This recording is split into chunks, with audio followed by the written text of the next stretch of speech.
So the question, where does space begin? It depends on your point of view. You could really ask, where does the atmosphere end? And as you think of the atmosphere where we live and breathe here on Earth, it doesn't just stop right above our heads. It doesn't stop at Mount Everest. It doesn't stop where the planes are flying. It goes on and on all the way up and just gets less and less dense the higher you go.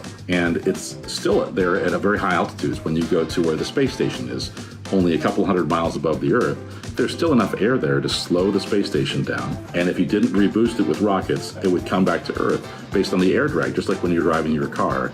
So that region up there, even though it's not like what we're used to here, you couldn't breathe there, there's still enough atmosphere there to make it interesting. Not only is there air like we have on Earth, there's ionized gas, there's radiation. All those things together make that environment really dynamic and has something we call space weather. And in a sense, we live in the atmosphere of the sun. So there's this kind of dichotomy there where you go from the Earth's atmosphere, then you're in the sun's atmosphere, and then at some point you're outside that when you reach the heliopause and the heliosphere boundary. So if the question is, where does space begin? It depends on your point of view. If you want to know where does the atmosphere end, it's about 400 miles over your head. But just remember that that space above that is not empty. It's full of all kinds of interesting stuff. And that's what we study at NASA.